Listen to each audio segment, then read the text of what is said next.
एक समय की बात है। जग्गू नाम का एक व्यक्ति था। वो बहुत ही सीधा सादा और कुछ हद तक मूर्ख स्वभाव का था। जग्गू सेठ गंगा प्रसाद नाम के एक धनवान व्यक्ति के यहाँ नौकर के रूप में काम करता था। सेठ उससे दिन रात खूब काम लेता था, पर बदले में उसे केवल दिन में 2 समय का भोजन ही देता था। जग्गू को यही बहुत लगता था। उसने कभी ये सोचा ही नहीं कि उसे अपने काम का वेतन भी मांगना चाहिए। इस प्रकार वो पूरे 5 वर्षों तक बिना वेतन लिए सेठ के यहाँ काम करता रहा। एक दिन उसके मन में विचार आया, मुझे घर से निकले हुए पूरे 5 वर्ष हो गए हैं। मेरी बूढ़ी माँ और मेरी पत्नी रमा गांव में अकेली रहती हैं। न जाने वे किस हाल में होंगी। मुझे उनसे मिलने जाना चाहिए। ये सोचकर वो सेठ गंगा प्रसाद के पास पहुंचा और बोला, मालिक, मुझे 1 महीने की छुट्टी चाहिए। सेठ ने आश्चर्य से पूछा, छुट्टी? पर किस लिए? जग्गू ने उत्तर दिया, मेरी माँ और मेरी पत्नी गांव में अकेली रहती हैं। 5 वर्षों से मैंने उनकी कोई खबर नहीं ली है। उनसे मिलने जाना चाहता हूँ। सेठ बोले, ठीक है, यदि ऐसी बात है तो मैं तुम्हें 1 महीने की छुट्टी देता हूँ। फिर सेठ ने सोचा, जग्गू 5 वर्षों से मेरे यहाँ काम कर रहा है और मैंने कभी इसे वेतन नहीं दिया। अब जब ये घर जा रहा है तो इसे कुछ धन देना चाहिए। सेठ ने जग्गू से कहा, जग्गू, इस थैली में 5,500 रुपये हैं। तुमने हमारी बहुत सेवा की है। ये धन अपने पास रख लो और घर जाकर अपनी माँ तथा पत्नी को दे देना। वे बहुत प्रसन्न होंगी। जग्गू ने आदरपूर्वक धन की थैली ले ली। जग्गू बोला, मालिक, एक विनती है, आप इन रुपयों को पैसों में बदलवा दीजिए। सेठ ने आश्चर्य से पूछा, ऐसा क्यों करना है? जग्गू ने कहा, मालिक, मेरा गांव छोटा है, वहां पैसे जल्दी खर्च हो जाते हैं, लेकिन रुपये आसानी से खर्च नहीं होते। सेठ उसकी नासमझी समझ गया और बोला, ठीक है, जैसा तुम चाहो। उन्होंने रुपयों के बराबर पैसों की एक बोरी उसे दे दी। बोरी बहुत भारी थी। सेठ ने पूछा, इतनी भारी बोरी को तुम अपने गांव तक कैसे ले जाओगे? जग्गू बोला, मैं इसे कंधे पर उठाकर ले जाऊंगा। सेठ ने उसे विदा किया। जग्गू बोरी कंधे पर रखकर अपने गांव की ओर चल पड़ा। सेठ हंसकर बोला, इसीलिए लोग इसे मूर्ख कहते हैं। छोटी थैली छोड़कर भारी बोरी लेकर जा रहा है। दुर्भाग्य से जग्गू जिस रास्ते से अपने गांव जा रहा था, उस मार्ग में कई ठगों के गांव पड़ते थे। जग्गू अभी कुछ ही दूर चला था कि भारी बोरी के कारण वो बहुत थक गया। उसने सोचा, मुझे क्या पता था कि पैसों की बोरी इतनी भारी होगी। इसे लेकर मैं अपने गांव तक कैसे पहुंचूंगा? थक कर वो एक पेड़ के नीचे बैठ गया और बोरी नीचे रखकर आराम करने लगा। तभी एक ठग घोड़े पर बैठा वहां से निकला। उसे देखकर जग्गू बोला, वाह, ईश्वर की कैसी अद्भुत रचना है। ये आदमी बैठे बैठे चल रहा है। न इसके पैरों को दर्द होता है और न जूते घिसते हैं। घुड़सवार ने ये सुना तो उसने घोड़ा रोक दिया। जग्गू के पास आया। उसने पूछा, भाई, तुम्हें क्या परेशानी है? जग्गू बोला, जितनी परेशानी मुझे इस बोरी के भार से हो रही है, उतनी ही तुम्हारे घोड़े को तुम्हारे भार से होती होगी। ठग समझ गया कि ये व्यक्ति बहुत भोला है। उसने सोचा, क्यों न इसकी पैसों की बोरी हड़प ली जाए। वो बोला, यदि तुम घोड़े की सवारी का आनंद लेना चाहते हो तो अपनी बोरी के बदले मेरा घोड़ा ले लो। जग्गू तुरंत तैयार हो गया। उसने बोरी ठग को दे दी और घोड़े पर बैठकर चल पड़ा। उसे लगा कि आज उसे बहुत बड़ा लाभ हो गया है। अब न बोरी ढोनी पड़ेगी और घोड़े की सवारी भी मिल गई है। घोड़े पर बैठते ही जग्गू को ऐसा लगा मानो वो कोई बड़ा धनवान व्यक्ति बन गया हो। उसने पहले कभी घोड़े की सवारी नहीं की थी, इसलिए वो बहुत प्रसन्न था। वो घोड़े की पीठ पर अकड़कर बैठा और बोला, चल मेरे घोड़े, तेज चल, मुझे जल्दी अपने गांव पहुंचा दे। जग्गू ने उत्साह में आकर घोड़े को हल्का सा चाबुक भी मार दिया। चाबुक लगते ही घोड़ा अपने पिछले पैरों पर खड़ा हो गया और जोर से हिनहिनाने लगा। जग्गू घबरा गया। उसने घोड़े को संभालने की कोशिश की, परंतु उसे घुड़सवारी का कोई अनुभव नहीं था। अगले ही क्षण घोड़े ने जोर का झटका दिया और जग्गू धड़ाम से जमीन पर जा गिरा। गिरते ही उसकी कमर और पीठ में जोर का दर्द हुआ। वो कराहते हुए उठने की कोशिश करने लगा। उसी समय वहां से एक दूसरा ठग गुजर रहा था। वो एक बूढ़ी गाय को रस्सी से पकड़े हुए था, तो उसके पास आकर बोला, क्या हुआ, तुम जमीन पर क्यों पड़े हो? जग्गू दर्द से कराहते हुए बोला, क्या बताऊं भाई, ये घोड़ा बहुत ही जिद्दी है। मुझे लगा था कि घोड़े की सवारी बड़े आराम की होगी, पर इसने तो मुझे गिराकर मेरी हालत खराब कर दी है। अब मैं इसे लेकर क्या करूं? ठग ने मन ही मन सोचा, ये आदमी तो बहुत सीधा है, इसे आसानी से ठगा जा सकता है। वो बोला, यदि तुम चाहो तो इस घोड़े के बदले मेरी गाय ले सकते हो। घोड़ा तो कभी भी गिरा सकता है, पर गाय बहुत शांत जानवर होती है। इसका दूध पियोगे तो सेहत भी अच्छी रहेगी। जग्गू ने तुरंत सोचा, बात तो ठीक है, घोड़ा तो सचमुच खतरनाक है, गाय होगी तो रोज दूध भी मिलेगा। उसने बिना ज्यादा सोचे समझे घोड़े को ठग के हवाले कर दिया और गाय की रस्सी पकड़कर चल पड़ा। ठग घोड़े पर बैठा और पल भर में ही वहां से गायब हो गया। अब जग्गू खुशी खुशी गाय को लेकर आगे बढ़ने लगा। चलते चलते वो सोचता जा रहा था, आज तो मेरा दिन बहुत अच्छा है। पहले बोरी से छुटकारा मिला, फिर घोड़ा मिला और अब गाय मिल गई। अब माँ और रमा को रोज दूध पीने को मिलेगा, वे बहुत खुश होंगी। काफी दूर चलने के बाद दोपहर की तेज धूप के कारण जग्गू को थकान और प्यास महसूस होने लगी। उसने सोचा, क्यों न गाय को यहीं रोककर इसका दूध निकाल लूं और पीकर अपनी प्यास बुझा लूं। वो एक पेड़ के नीचे रुका और गाय को पेड़ से बांध दिया। फिर गाय का दूध निकालने लगा। गाय हिलने डुलने लगी और उसने जोर से जग्गू को लात मार दी। वो फिर दूर जा गिरा। जग्गू दर्द से चिल्लाया, अरे ये तो मारने वाली गाय है, इससे तो घोड़ा ही अच्छा था। उसी समय वहां से तीसरा ठग गुजर रहा था।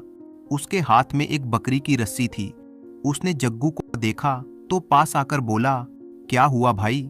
जग्गू बोला, क्या बताऊं, पहले घोड़े ने गिराया, अब इस गाय ने लात मार दी। ये भी बड़ी खराब निकली। ठग ने तुरंत मौका पहचान लिया। वो बोला, यदि तुम चाहो तो इस गाय के बदले मेरी ये बकरी ले लो। बकरी बहुत सीधी होती है, आसानी से दूध भी देती है और इसे संभालना भी आसान होता है। जग्गू ने सोचा, हाँ, गाय तो बहुत खराब है, बकरी छोटी है, इसे संभालना आसान रहेगा। उसने तुरंत गाय के बदले बकरी ले ली। ठग गाय लेकर खुशी खुशी चलता बना। अब जग्गू बकरी को लेकर आगे बढ़ा। वो मन ही मन प्रसन्न था कि अब उसे रोज बकरी का दूध पीने को मिलेगा। कुछ दूर जाने पर उसे एक और व्यक्ति मिला। ये भी एक ठग था। उसने बकरी देखकर पूछा, भाई ये बकरी कहाँ से मिली है? जग्गू ने अब तक की सारी घटना उसे बता दी। ठग बोला, भाई बकरी को रोज चराने के लिए घास ढूंढनी पड़ेगी, उसे बांधना खोलना पड़ेगा। इतना झंझट क्यों पालते हो? यदि तुम चाहो तो मेरी इस मुर्गी के बदले अपनी बकरी दे दो। मुर्गी को न चराने का झंझट न बांधने का। ये रोज अंडे देगी जिन्हें तुम खा भी सकते हो और बेच भी सकते हो। जग्गू ने सोचा, ये बात तो ठीक है, बकरी को सचमुच बहुत संभालना पड़ेगा, जबकि मुर्गी से रोज अंडे मिलेंगे। उसने तुरंत बकरी के बदले मुर्गी ले ली और खुश होकर आगे चल पड़ा। अब वो मुर्गी को पकड़े तेज कदमों से आगे चल रहा था, पर थोड़ी ही देर बाद मुर्गी उसके हाथ से उड़ गई। जग्गू उसे पकड़ने के लिए उसके पीछे भागता है। बार बार ऐसा होने से वो बहुत परेशान हो गया। वो सोचने लगा, ये मुर्गी तो मुझे बहुत दौड़ा रही है, इसे लेकर चलना भी कठिन है। इतने में एक बूढ़ा आदमी सिर पर घास की बड़ी गठरी लिए आता हुआ दिखाई दिया। वो भी एक ठग ही था।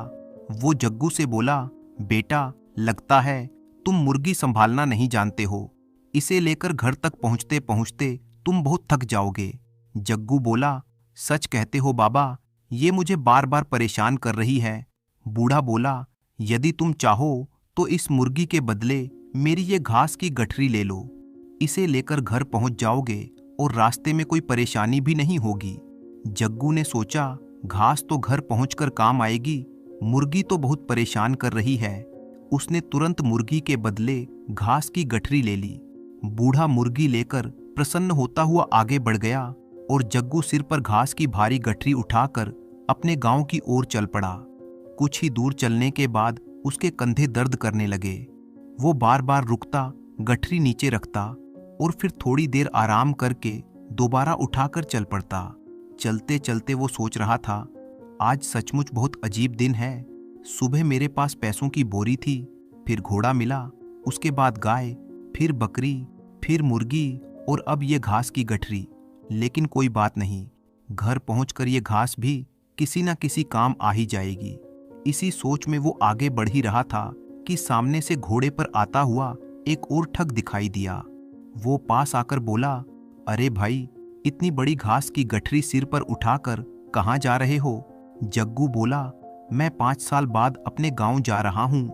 ठग बोला, तुम इतने समय बाद घर लौट रहे हो और मजदूरों की तरह बोझ उठाए जा रहे हो, तुम्हारे घर वाले क्या सोचेंगे? जग्गू को उसकी बात ठीक लगी। उसने कहा, बात तो सही कह रहे हो, पर मैं क्या करूं? मेरे पास और कोई उपाय भी तो नहीं है। ठग बोला, समझदार आदमी बेकार का बोझ अपने सिर पर नहीं ढोता। यदि तुम्हें हल्का होकर आराम से घर पहुंचना है तो इस घास की गठरी को यहीं फेंक दो और खाली हाथ अपने घर जाओ। आखिर तुम अपने परिवार से मिलने जा रहे हो। जग्गू कुछ देर सोचता रहा, फिर बोला, सत्य कह रहे हो भाई, मैं बेकार ही इतना भारी बोझ उठाए जा रहा हूँ। घर पहुंचकर कोई पूछेगा कि इतने दिन बाद क्या लेकर आए हो, तो मैं कह दूंगा कि रास्ते में बहुत सामान था, पर बोझ भारी होने के कारण छोड़ आया। इतना कहकर जग्गू ने घास की गठरी जमीन पर फेंक दी और ठग को धन्यवाद कहकर हल्का होकर आगे बढ़ गया। ठग वहीं रुका और आराम से अपने घोड़े को वहीं घास खिलाने लगा। अब जग्गू बिल्कुल खाली हाथ था, पर उसे ये समझ ही नहीं आ रहा था कि उसने रास्ते भर कितनी मूर्खताएं कर डाली हैं। वो खुश था कि अब उसके सिर पर कोई बोझ नहीं है और वो आराम से अपने गांव पहुंच सकेगा। कुछ ही समय बाद वो अपने गांव पहुंच गया। जैसे ही वो घर के दरवाजे पर पहुंचा, उसकी बूढ़ी माँ उसे देखते ही खुशी से भर उठी। वो दौड़कर उसके पास आई और बोली, अरे बेटा, तू आ गया। 5 साल बाद आज तुझे देखकर मुझे कितनी प्रसन्नता हुई है। जग्गू माँ से लिपट गया। उसकी पत्नी रमा भी उसे देखकर बहुत खुश हुई। कुछ देर तक सब लोग आपस में बातें करते रहे। फिर माँ ने पूछा, बेटा, इतने वर्षों तक काम करके तू हमारे लिए क्या लेकर आया है? जग्गू ने सिर खुजाते हुए कहा, माँ, मेरे पास तो रास्ते में बहुत कुछ था, पर भारी होने के कारण सब छोड़ता आया हूँ। माँ ने आश्चर्य से पूछा, क्या मतलब? जरा ठीक से बता तो सही। तब जग्गू ने रुपयों की बोरी से लेकर घास की गठरी तक का सारा किस्सा शुरू से अंत तक बता दिया। कैसे उसने रुपयों को पैसों में बदलवाया, फिर बोरी के बदले घोड़ा लिया, घोड़े के बदले गाय, गाय के बदले बकरी, बकरी के बदले मुर्गी और अंत में मुर्गी के बदले घास की गठरी ली। फिर वो भी रास्ते में फेंक आया। सारी बात सुनकर उसकी माँ ने अपना सिर पकड़ लिया।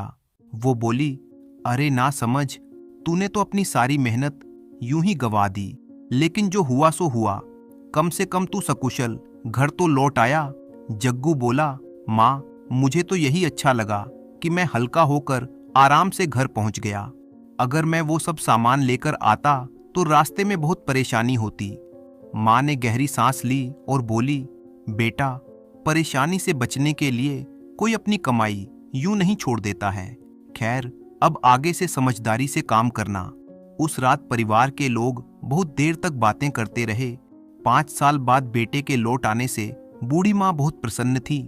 अगले दिन सुबह होने पर माँ ने जग्गू से कहा, बेटा, अब जब तू घर आ ही गया है तो कुछ काम धंधे के बारे में सोच। घर का खर्च भी तो चलाना है। जग्गू बोला, हाँ माँ, मैं भी यही सोच रहा हूँ कि अब मुझे कोई काम शुरू करना चाहिए। उसी समय रमा बोली, हमारे घर के पास थोड़ी खाली जमीन पड़ी है। यदि हम उसे साफ करके उसमें कुछ अनाज बो दें तो हमारा गुजारा हो सकता है। जग्गू को ये बात ठीक लगी। उसने कहा, ठीक है, आज से ही मैं उस जमीन को खोदकर तैयार करना शुरू कर देता हूँ। जग्गू की माँ बेटे और बहू को बताकर कुछ दिनों के लिए अपने मायके चली गई। जग्गू ने उसी दिन से घर के पास की जमीन खोदने का काम शुरू कर दिया। जमीन थोड़ी पथरीली थी, इसलिए उसे काफी मेहनत करनी पड़ रही थी।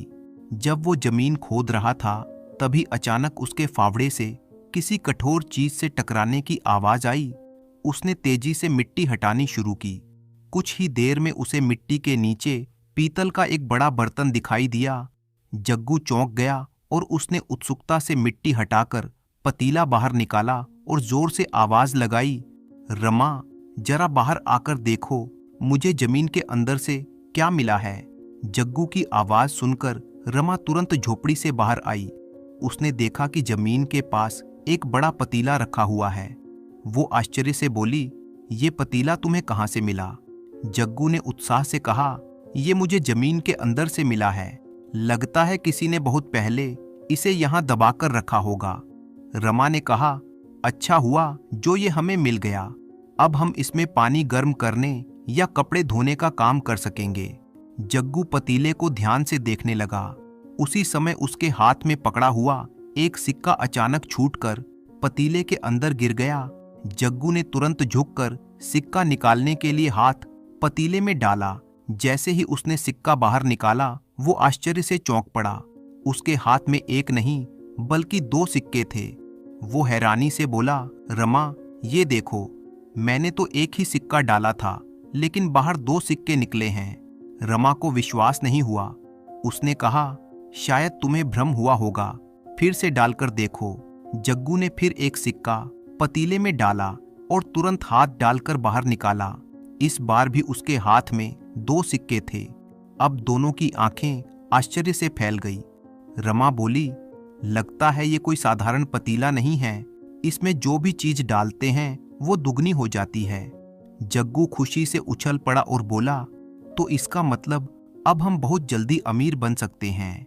यदि हम अपने सारे सिक्के इसमें डालें तो वे दुगने हो जाएंगे। रमा ने धीरे से कहा, जरा धीरे बोलो, कहीं कोई सुन ना ले। पहले इस पतीले को झोपड़ी के अंदर ले चलते हैं। दोनों ने मिलकर पतीला उठाया और झोपड़ी के अंदर रख दिया। अब वे उत्सुकता से एक एक चीज उसमें डालकर देखने लगे। रमा ने उसमें एक कपड़ा डाला। जब उसने उसे बाहर निकाला तो वहां 2 कपड़े थे। अब तो उन्हें पूरा विश्वास हो गया कि पतीला सचमुच चमत्कारी है। रमा बोली, अब हमें समझदारी से काम लेना चाहिए। पहले इसमें पैसे डालकर दुगने करते हैं, फिर उन पैसों से जरूरत का सामान खरीदेंगे। जग्गू ने अपनी जेब से कुछ सिक्के निकाले और उन्हें पतीले में डालकर निकालने लगा। हर बार सिक्के दुगने होते जा रहे थे। थोड़ी ही देर में उनके पास काफी पैसे इकट्ठे हो गए। दोनों बहुत प्रसन्न हुए। रमा ने कहा, अब तुम बाजार जाकर खाने पीने और पहनने का अच्छा सामान ले आओ, हम उसे भी पतीले में डालकर दुगना कर लेंगे। जग्गू तुरंत पैसे लेकर बाजार चला गया। उसने वहां से कपड़े, फल, मिठाई और घर के काम आने वाली कई चीजें खरीद ली और घर वापस लौट आया। रमा ने वे सभी चीजें पतीले में डालकर दुगना कर ली। अब उनके पास पहले से दुगना सामान हो गया था। उसी समय रमा के मन में एक और विचार आया। उसने सोचा, घर में केवल 4 आलू पड़े हैं, क्यों ना उन्हें भी पतीले में डालकर दुगना कर लूं ताकि ज्यादा सब्जी बन सके। वो चारों आलू लेकर पतीले की ओर बढ़ी। तभी उसका पैर फिसल गया और वो संतुलन खो बैठी। संभलने से पहले ही वो पतीले के अंदर गिर गई। जग्गू घबरा गया और चिल्लाया, रमा, मैं तुम्हें अभी बाहर निकालता हूँ। उसने जल्दी से उसका हाथ पकड़कर उसे बाहर खींच लिया। तभी पतीले के अंदर से आवाज आई, मुझे भी बाहर निकालो। दोनों चौंक पड़े। उन्होंने झुककर पतीले के अंदर देखा तो आश्चर्य से उनकी आंखें फैल गई। पतीले के अंदर रमा जैसी ही एक दूसरी स्त्री खड़ी थी। जग्गू आश्चर्य से बोला, ये तो बिल्कुल तुम्हारी तरह दिख रही है। जग्गू ने दूसरी रमा को भी बाहर निकाल लिया। अब एक जैसी दिखने वाली 2 रमा खड़ी थीं। दोनों एक दूसरे को देखकर हैरान थी। जग्गू ने हंसते हुए कहा, ये तो अद्भुत बात है, अब हमारे घर में 2-2 रमा हो गई हैं। जग्गू को ये सब बड़ा मजेदार लग रहा था। वो उत्सुकता से बोला, यदि मैं भी इस पतीले में गिर जाऊं तो मेरे भी 2 रूप बन जाएंगे और घर का काम भी आसानी से हो जाएगा। मैं सावधानी से पतीले में उतरता हूं, तुम दोनों मेरा हाथ पकड़े रहना। इतना कहकर वो पतीले के अंदर उतर गया। जैसे ही वो नीचे पहुंचा, उसने ऊपर खड़ी दोनों रमा से कहा, अब मुझे ऊपर खींच लो। दोनों ने उसका हाथ पकड़कर उसे ऊपर खींच लिया। जग्गू जैसे ही बाहर आया तभी पतीले के अंदर से आवाज सुनाई दी, मुझे भी बाहर निकालो। तीनों चौंक पड़े। उन्होंने झुककर पतीले के अंदर देखा तो वहां जग्गू जैसा ही एक दूसरा व्यक्ति खड़ा था। ये देखकर तीनों आश्चर्यचकित रह गए। पहली रमा बोली, देखो सचमुच तुम्हारा ही हम शक्ल है। उन्होंने पतीले के अंदर हाथ बढ़ाकर दूसरे जग्गू को भी बाहर निकाल लिया। अब वहां चारों खड़े थे। थोड़ी देर बाद एक रमा बोली, अब हमें सोच समझकर निर्णय लेना चाहिए। यदि हम सब एक ही घर में रहेंगे तो परेशानी हो सकती है। क्यों ना हम दो दो की जोड़ी बनाकर अलग अलग घरों में रहें। दूसरी रमा ने सहमति में सिर हिलाया और बोली, हाँ, ऐसा करने से असुविधा नहीं होगी। उन्होंने तय किया कि एक जग्गू और एक रमा उसी पुराने घर में रहेंगे और दूसरे जग्गू तथा दूसरी रमा पास ही एक नई झोपड़ी बनाकर उसमें रहेंगे। अगले दिन दोनों जग्गू मिलकर पास की खाली जगह पर नई झोपड़ी बनाने लगे। कुछ ही दिनों में एक छोटी सी झोपड़ी तैयार हो गई। नए जग्गू और नई रमा उसमें रहने लगे, जबकि पुराने जग्गू और पुरानी रमा अपनी पुरानी झोपड़ी में ही रहने लगे। अब चारों मिलकर मेहनत करने लगे। चमत्कारी पतीले की मदद से उन्होंने धीरे धीरे अपने घर की आवश्यक चीजें बढ़ा ली। वे जरूरत की चीजें सोच समझकर पतीले में डालते और दुगनी करके उपयोग में लाते। इस प्रकार कुछ ही समय में उनकी आर्थिक स्थिति पहले से कहीं बेहतर हो गई। दोनों परिवार आपस में प्रेम और सहयोग से रहते थे। जब भी किसी को किसी चीज की जरूरत होती वे एक दूसरे की सहायता करते। वे समझ चुके थे कि केवल चमत्कार ही सब कुछ नहीं होता, बल्कि समझदारी और मिलजुल कर काम करने से ही जीवन वास्तव में सुखमय बनता है। तो इसी तरह की कहानियां देखने के लिए आप चैनल को सब्सक्राइब कर लीजिए। वीडियो अच्छी लगे तो उसे लाइक कीजिए और साथ ही साथ अपने अच्छे अच्छे कमेंट करना बिल्कुल मत भूलिएगा।